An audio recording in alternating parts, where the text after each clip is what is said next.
is there now, ensuring through Parliament and everything else that the things that the ANC have committed that it will do, it really does meet those things. As we call ministers, which is something that is not done, we have started doing it now. We are asking them reports about how far are you, Cindy, with trains. She's doing a marvelous job. It is clear Razbataz was there. You know, she's doing a fantastic job. You yourself can account to that. Cindy, the Minister of Transport, doing a fantastic job. Trains are coming back. Programs are being implemented with the provinces in terms of addressing the challenges of potholes and all of that. That is happening. It's not propaganda. That's what is happening. Operation Valazonga is in full swing. It's happening throughout the country. It's been implemented. When we call Senzo, he gave us not philosophy. Now, you know Mzimvubu Dam in the Eastern Cape. That project was stalled for many years.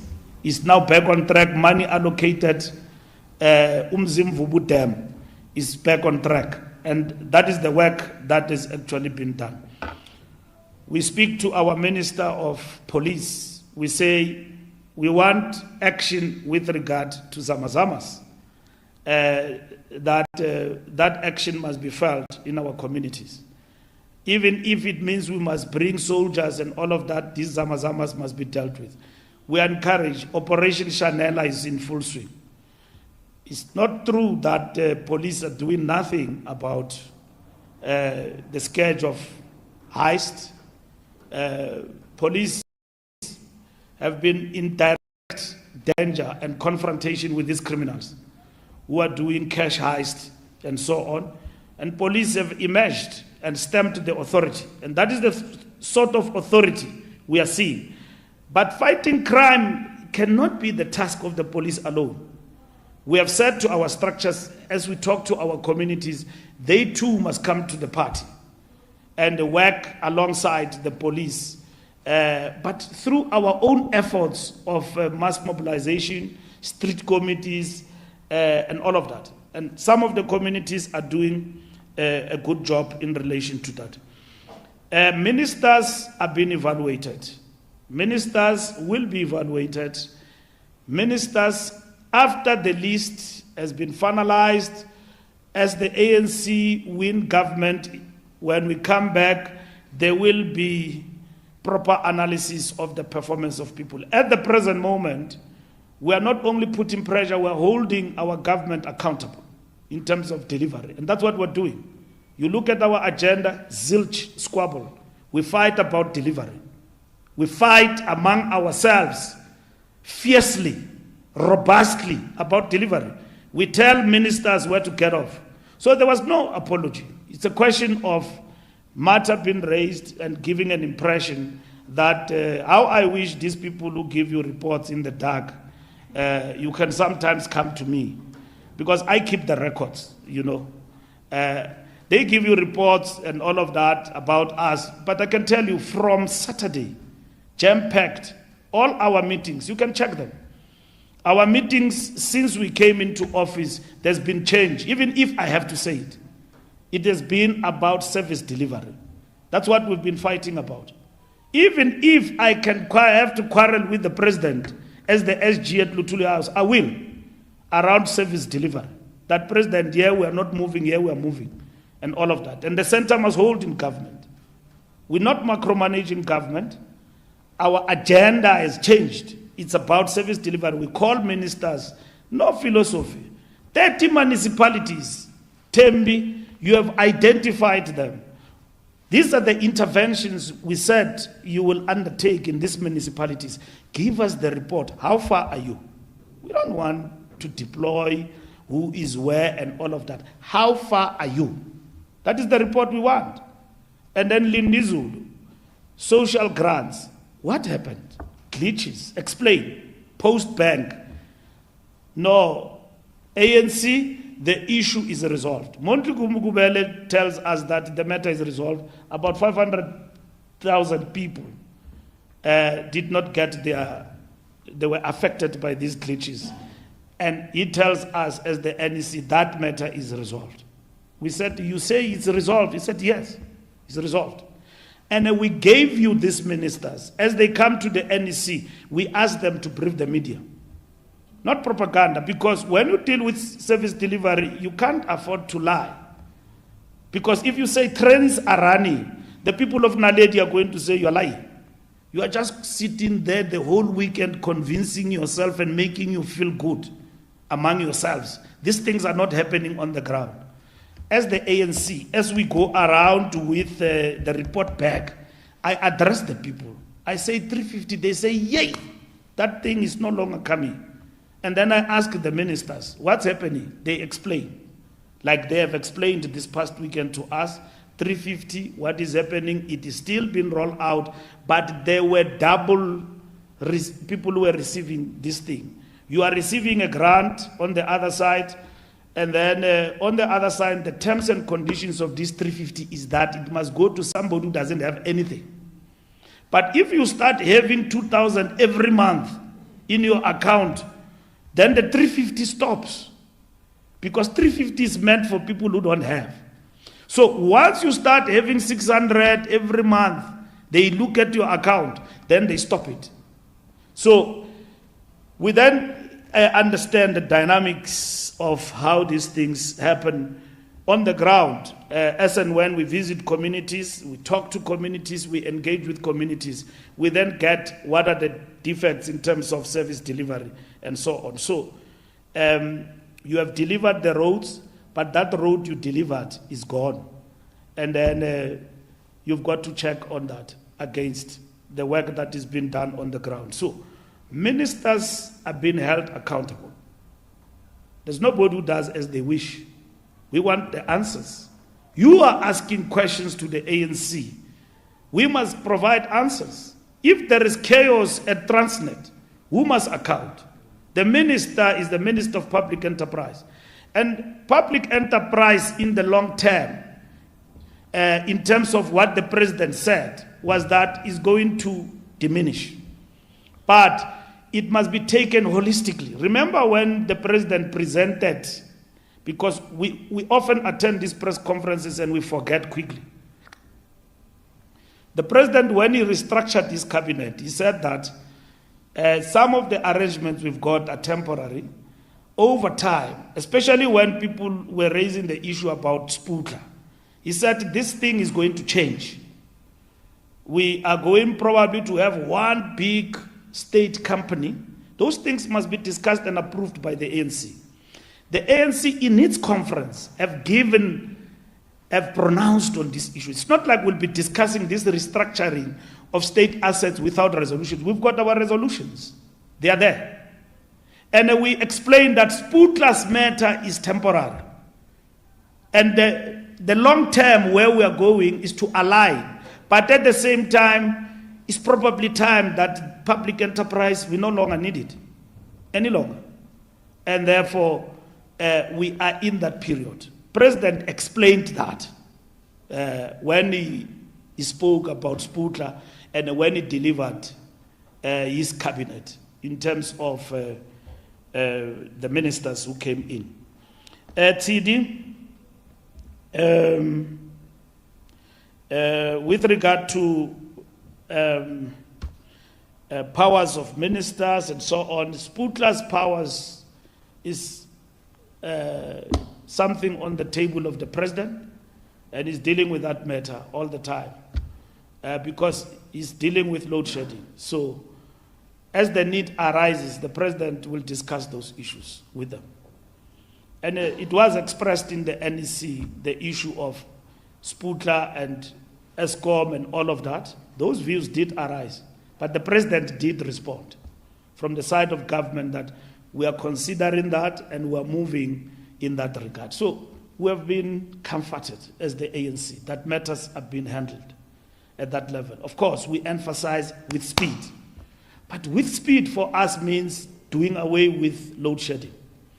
Decisively, but scientifically, not touch and go. That has happened. We have dealt with load shedding, and then when other people come, then they realize that no, It's not been dealt with. If Brian and Coco dealt with load shedding, why did we go back? Because they should have dealt with it once and for all. We shouldn't go back. If Sputler and the team at ESCOM with Praveen as ministers are working to do away with ESCOM, not with ESCOM, do away with load shedding, we need to deal with that. We can't relate to people's experiences. We don't fear anyone. I don't want to use that word, fear what. If you've got an experience with a minister, I myself was a minister. I've had my own experiences with different boards. Probably they don't like me. Others used to leak and lie to you about me, especially around PRASA issues. And my pressure at PRASA was to make things happen. And that's why you had to see me there. And I used to tell them when I was minister that I won't even come here, you won't even see my jacket. The problem I come here is because this place is a broken place. And we've got to get things going. And I'm happy that Cindy, because he was my deputy, we went together and all of that. That work now is coming because there is people there who are doing their job. So I think that is the work that we're doing there. Polling from Lizeka, the point I need to deal with, perceptions. There are no perceptions of polling. I mean, we have explained that we ourselves observe what people say about us as the ANC. Over time, we observe what people say about us, that our numbers are going down, and then we're polling at 30 or 40%. We observe that. We have been in that situation for the longest of time, since we came into power. At some point, when I said to Khutato that I expected people to be polling us at 30% because there's a lot of negativity around us, they blew it out of proportion and lied and said that I'm saying the ANC will be 30% next year. It's exactly what I was addressing. I'm repeating it again. When people don't have electricity, and then they've been in the dark for the longest of time, who are they blaming for that? They blame the ruling party. We bear the brunt more than just the guy in the street who promises you as an opposition that I'll take all your school kids to school for free when I come into power. We bear the brunt of the reality of what is happening here. I know of communities, they are still waiting for me in Eguruleni Zongizizu. I went there, they said, load shedding, what is that, Mbalula? Tina, we have been in the dark here for 3 years. I've been to Orange Farm. I've been to Soweto. Those people said, even this World Cup, Tina siyazi. Sibona nje nijabulile asazi nijabuliswa yini and all of that. Tina, we don't have access to electricity. But let me break it down. You've got transformers, they are installed. And then you've got the Izinyoka. Then they draw electricity from that and into the transformer, they blow it up. And then you bear the brunt of that. If that transformer is blown away, the people of that community for not accessing electricity, they are not going to blame Zinyoganyog. When you go to them and ask for vote, they're going to say, hey, Tinasas is voted and we've been in the dark. That's the brunt you bear as a ruling party. We know that. And everything will be blamed on us. And those things must be fixed. It means ESCOM must develop innovative ways of protecting these transformers. If we were to take the police to guard installations of transformers in the country where police officers are this number and society has grown in terms of numbers from the census point of view, I mean, this police will be taking them from a strategic task and putting them to guard transformers. Transformers must be guarded by patrols, by communities themselves. But communities are collaborating with criminals to get illegal electrification, particularly those who live in communities in the backyard. You arrive here, you come from the farms, you get a place to stay in Joburg, you stay in the backyard, and then you are connected through electricity illegally. Who bears the brunt of that is the government. We accept that. Transformers will be installed, and we say that new mechanisms must be found to deal with matters. We do have unconditional support for Palestine, and we've got reasons for that. And we don't apologize to anybody, whether they can like us or not, but we will be on the side of justice. You can't oppress people and then think we'll be on your side. We too were oppressed here in this country. We were oppressed. United States under Reagan and United Kingdom, Britain under Margaret Thatcher, they were on the side of our oppressors. The majority of people in the United States, citizens, were with us in the anti-apartheid movement. Here in South Africa, nobody is going to ask the ANC to abandon the Palestinian people and the Sahrawi people. It's not a favor to anybody. It's about us. We are a liberation movement. We know where we come from. We got liberated simply because of others were with us in order for us to be free. We've got a democracy today that is flourishing. We've got everything in this country because somebody somewhere had to stand at United Nations and say no to apartheid. Apartheid is an evil. What is happening against the Palestinian people is evil. And the ANC will be in the trenches and will be on the side of the Palestinian people. All what we seek between the two, the other one is a state, the other one is stateless. There's no state there. There's no army there. There is a semblance of an army, there is semblance of police. There is no state there. People are dying every day. And we are saying that let's have a two-state solution, living side by side in peace. That's what we want. And the ANC will then stand in support of the Palestinian people. We condemn the killing of Israeli citizens, innocent, in their thousands. We condemn. We have said it. The reason why TD, the world, and others is because of the political and ideological alignment in the world. They want us to say things that Joe Biden said unprovoked, unequivocally. And all American presidents past, including Barack Obama, they support the state of Israel. I don't want to say why, but they do support the state of Israel. The program to do away and endeavors to bring about peace ended at Camp David with Bill Clinton. All of them. They have not been. America, for every solution, for every problem is arms. Joe Biden, there is a problem in Ukraine, will give you arms. There is a problem in Ukraine, will give you arms to arm yourself. Joe Biden, that is his answer to everything, the American government. There is a problem, there is a challenge in the Middle East, and all of that, we will give you arms. That's what happens. Where does the notion of peace comes in? From a state and a superpower like America. Where does the notion of peace comes in? Yes, the Israeli government, Netanyahu, react the way he does, and so on. And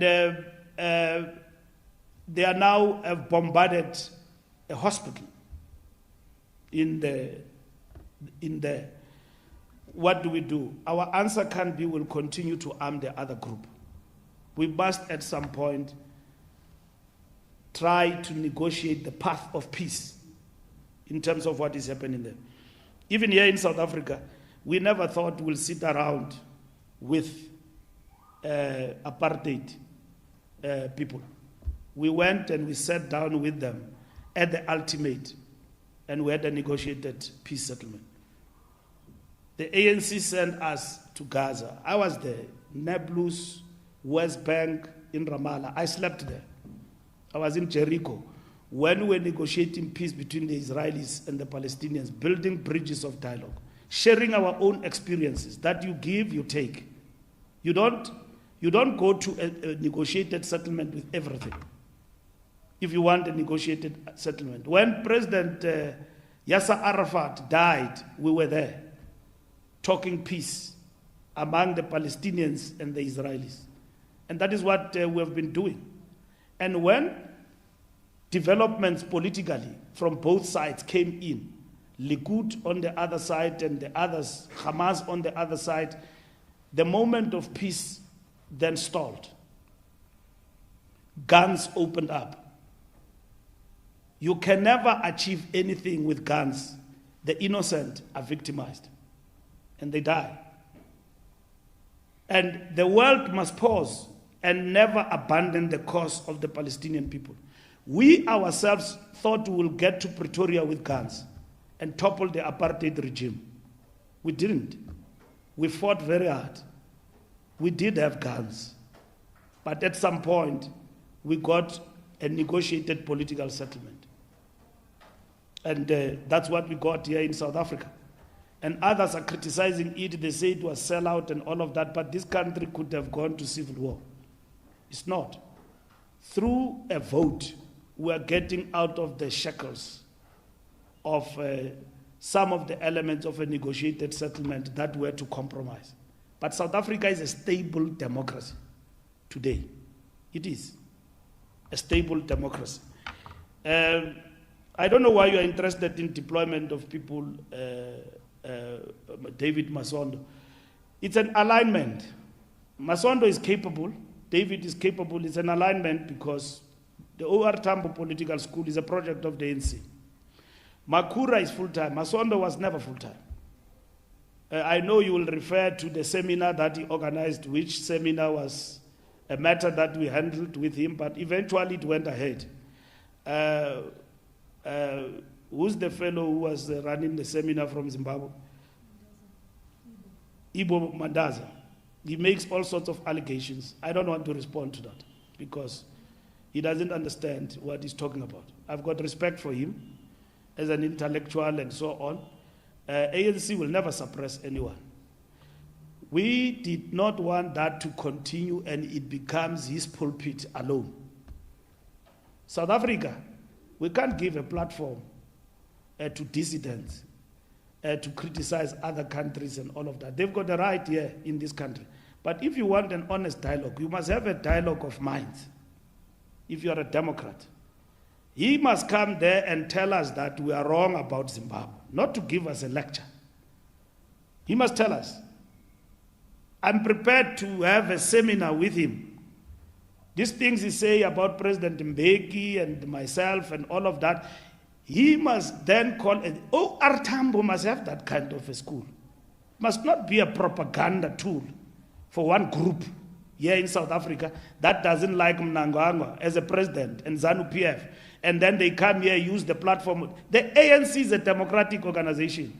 We are enthused by the fact that we ourselves have accepted dissent even within our ranks. So don't come here and use our platform and one-way traffic will listen to you, one lecture. Bring everybody, let's debate, including the Secretary General of the ANC. Mbalula, come and tell the world why you say this on behalf of the ANC in terms of Zimbabwe. I will. So, we clarified that issue, but Masondo didn't want to listen. He went ahead with it. He had that. I think they satisfied themselves for what they wanted to achieve, to bash at people. They didn't want a debate. They wanted to bash. So they got their platform. But Makura is a political commissar of the ANC. He's the man responsible for ideological thinking in the movement. That's what Makura is about. So Makura is the principal, meaning he's responsible for political education and the political school. So that's why we have Makura. So that's why we say Makura as political head must be linked to the term of office of the National Executive Committee, must be linked so that the new executive, whenever it comes, it appoints its new board and its new commissar. So it is not just running like that. David, brilliance, politically advanced, he will continue to play a role there. But running the school is Makura's job now. That's what we are saying. Gordon's removal, no, we don't just remove people. We deal with issues, and ministers are held to account. I've given extensive. I know Lizeka writes at length about this, and they give him wrong reports and so on. And they say I clarify myself every weekend. I don't clarify myself, by the way. I explain, because I was distorted in KZN. When I acknowledged President Zuma and President Mbeki, and I said President Mbeki is an elder. When he expresses his views, we must accept them, even if we don't like them. That's what I said. Don't jump to the point where every time an older person speaks to you, you think that is all negative. Even if he says things that impact negatively on our organization, we need to listen to that. And I tried to be sociological about it and said that when you grow older, you become younger, meaning you've got a license. When I was youth, I was militant. I said things that when I'm old, I can't say. When I grow older, I learn fear. Before I say everything I think. When I was younger, I didn't care. I could say things that people will rumble and do what and say, this young man is mad. Older people, when they go older, they become young. They've got the license to say anything because they've got nothing to fear from us. We don't owe them. They don't want to be deployed. They don't want to be presidents. So they say things without prejudice. Bah! In public. That's what they do. When President Mbeki say things, even where I'm seated, I think, hey, or President Zuma or Motlanthe, that thing does not need me all the time to release a statement to contradict an old man who has given his life and who has given his time and who's giving counsel and advice. That counsel can come in many ways. I may say to them, hey, can't we talk aside? But remember, they've got all the time, they look at us, and then they can say things. Society respect them. These are elders of our country. These are elders. Mandela is gone. We are remaining with President Zuma, with Motlanthe, with Mbeki, and all others. Ketina in the ANC were blessed. We've got many. Some have not even led government. So there are many. So from time to time, they don't speak to the press. We've got the Veterans League who put Snooki. Who am I to muzzle Snooki? To tell him speaking or 12 fingers, 13 or 4.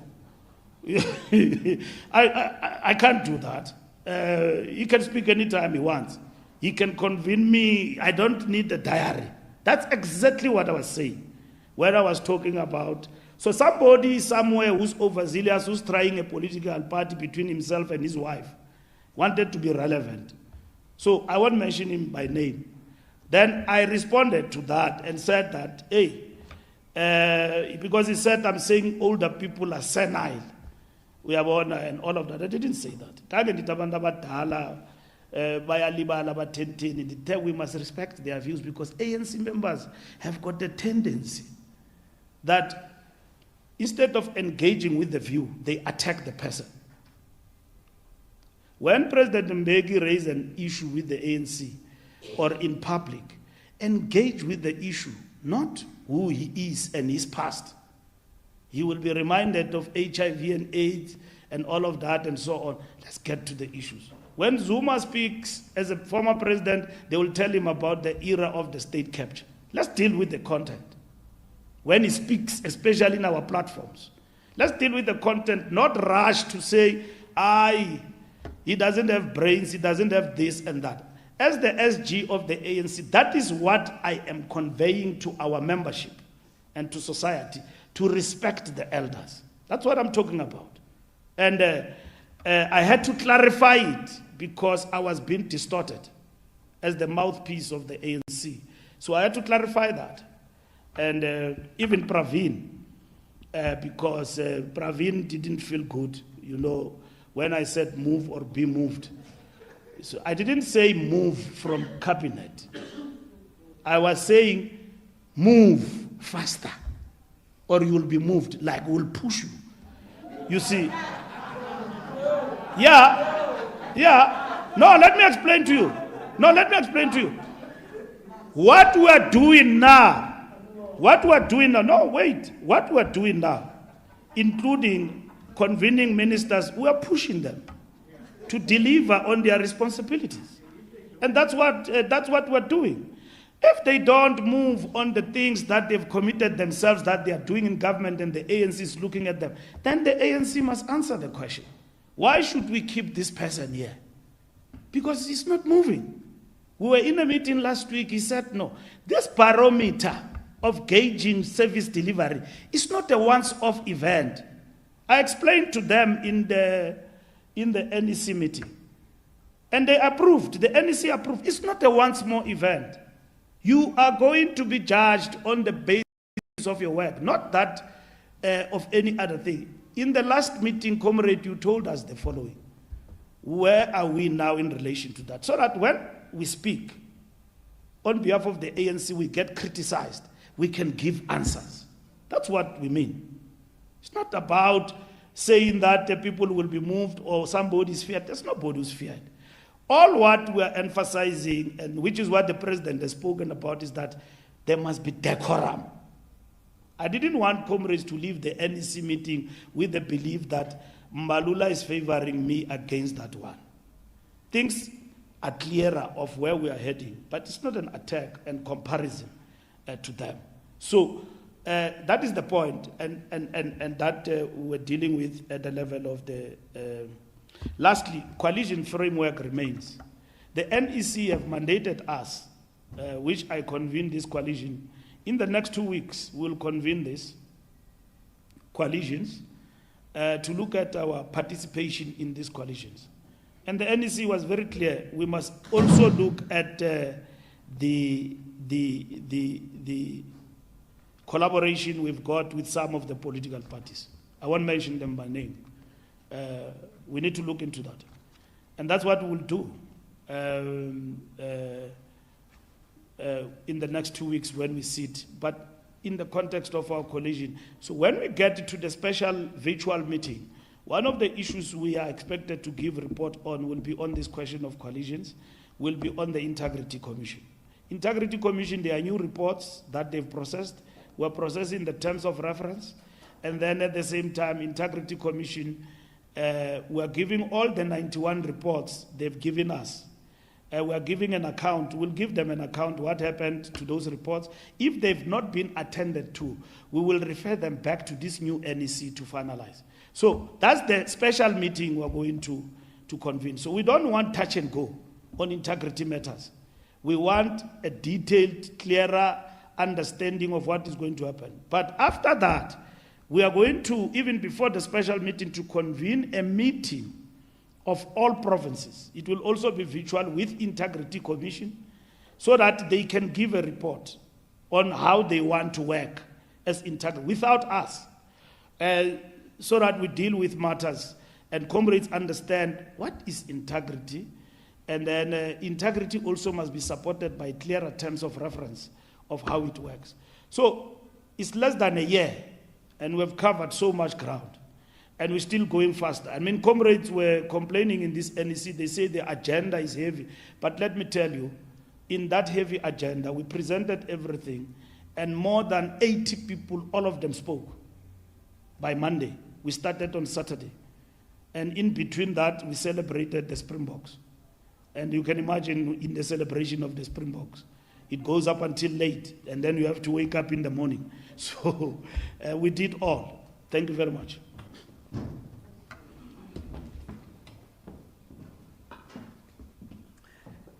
Thank you very much, SG. I am certain that none of us have follow-up questions.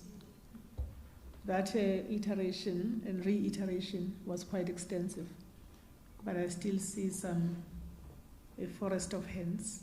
So shall I turn to my colleague, and I'm going to ask that we keep it short, but you have respected us by being here. So please go ahead, and then immediately after you, the colleague at the back. Thank you. Siyawas from the Star newspaper. Actually, I'm not sure if NEC may have discussed this issue.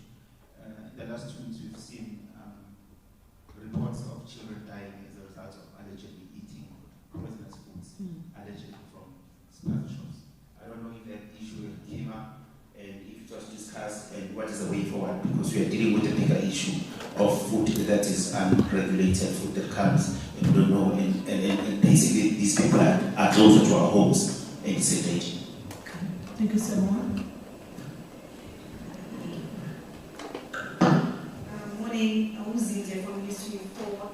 This year, I just want to ask whether the ANC was involved or had any knowledge of the call between the Minister of International Relations, Naledi Pandor, and Hamas leaders. What is the ANC's comments regarding that? My second question is with regards to coalitions. Just to take you back a bit there. You did say you would be reconsidering some of the coalitions that you already have. Would that also include the Patriotic Alliance? The party has taken quite a tough stance with regards to its support for Israel. Would you reconsider that relationship based on the party's policy with regards to Israel? Thank you. Thank you very much. I take it that those are the last two hands. I will then turn to this. Yeah, as part of the shops, there was a reflection on that. Obviously, Minister of Small Medium Enterprises did not feature in the agenda of this meeting, together with Minister of Labour. They are going to feature because as the ANC, we want to take a massive campaign on doing away with illegal immigrants in our townships, running spaza shops. We are going to join communities, not in a form of dudula illegally, but we can't allow that. Obviously, the illegal, unregulated foods is not even negotiated. It's illegal, it's criminal. People must be arrested. That's where the authority of the state comes in. And if communities are exposing that, the ANC must be at the helm of joining the communities in those struggles. We must join our people in those struggles. It's got nothing to do with xenophobia. Yes, there are other people who've got such tendencies, but there are not many in our country who've got hatred for foreigners for one reason or the other. Just natural hatred. Just like somebody who was insulting us from Israel, saying we are subhumans. You know, the person who called us subhumans was verwoerd. An Israeli leader, Rabbi or something, called us, South Africans, and the ANC as subhumans, hedgehogs. The person who called us that is verwoerd. He said we are not complete human beings. We are half human, we are something else. They call us that. And then what will they call the Palestinians? They call the Palestinians subhumans. They call us subhumans for supporting self-determination of a people. That is that. So we need to close these spaza shops.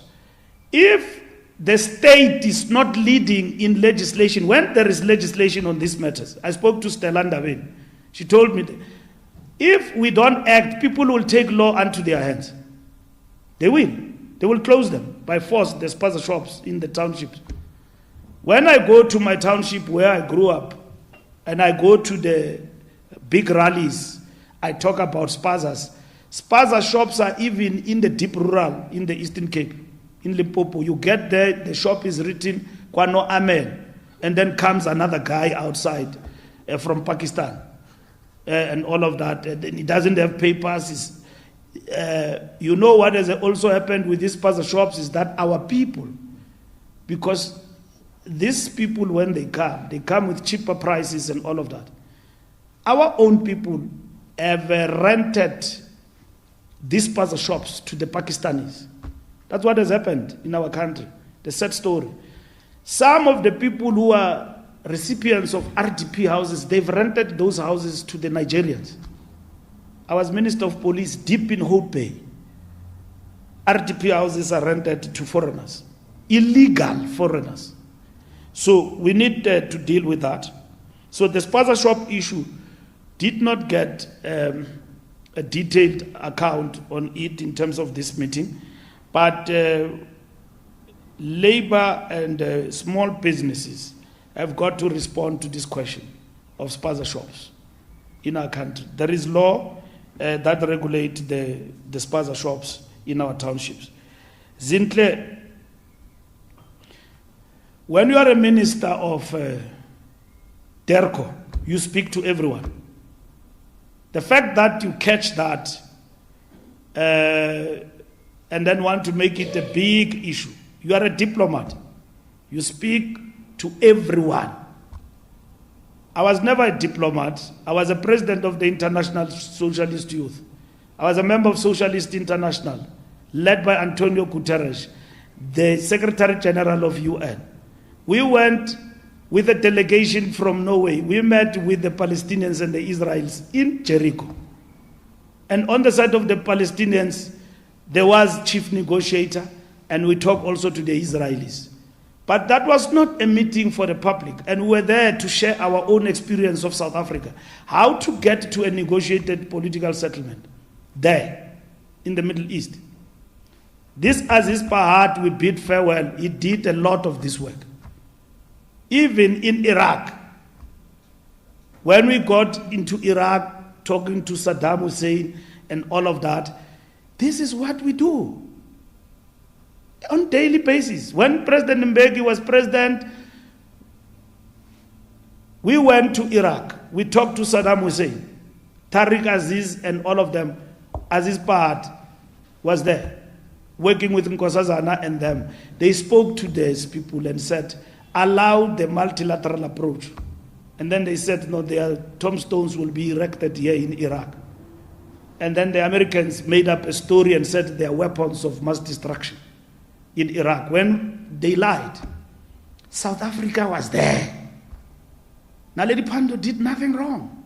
She's doing a job. If we want to send things now to Gaza, who are you going to talk to? You must talk to Hamas. And then she's been insulted left and right. She did so. There's nothing wrong she's doing. She's doing a job. That's what diplomats do, ministers do. I've just given you an example. As we sleep under the lights, it becomes dark day and night. There are people who are pursuing peaceful means. And they don't call press conferences. And they meet with even difficult people. In my life, even in Cote d'Ivoire, we met in the camps of the rebels, talk to people there with guns. You talk to them. Special envoys and everything are there for that. It's shuttle diplomacy left and right. You don't just talk to a press conference. Our minister, hands off. Hands off our minister, Naledi Pandor. She's got the right to talk to anybody. Anybody. She's got the right to do a job. As long as she does not compromise the policy, foreign policy of this country. She's not. She's advancing peace. She's advancing peace. And that's what she's doing. She can talk to the Israelis as well. Government to government.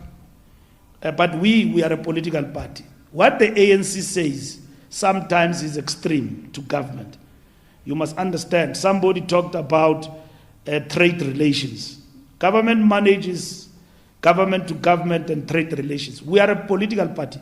We've got the features of a political party and a liberation movement. We feel deep about an injustice meted against other people because that's what we stand for. Naledi Pandor doesn't have to repeat what I say. She can be a diplomat. I'm not a diplomat. I'm an activist. I'm a leader of a liberation movement, the African National Congress. That fight against imperialism and the oppression of people everywhere in the world. That's what we stand for. We as the ANC, the African National Congress. So sometimes our government tend to be judged by what its party does and do. We are marching on Friday in Pretoria. We are picketing there at the Israeli embassy. We are. And we invite everybody, peace-loving, in the world.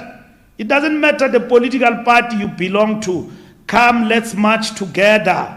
Let's express this pain. Let's express this solidarity with the people of Palestine. Let's go, let us be in the streets. Let us call for everything, of which we as the ANC were very clear, that there's something must be done about the situation in that country. So we are very clear about that. Lastly, coalitions. Let me close by saying coalitions. We are not reconsidering coalitions. We must give the media our document that Makura presented. Mahlengi, just give them the document. Yeah, just give them the document. Maybe he was giving them snippets. Yeah, you will get it. Now I'm unbanning it. I'm unbanning. Even elections, can you also include elections? No, I can't give you everything. You want to strip me naked? Yeah, no, we'll give you our coalition perspective, you understand it. Mahlengi will give you that document. The NEC have reaffirmed that perspective on coalitions. And then what the NEC have said is that given the inputs in the NEC, go as the coalition task team, look at our participation in these coalitions, and then they did mention about some political parties and all of that. We will look into that, and then we will then present to the NWC and the officials and to the special NEC on this matter with regard to the coalition. So there is no decision that we must get out of coalitions and so on. There is no such a decision. Thank you very much.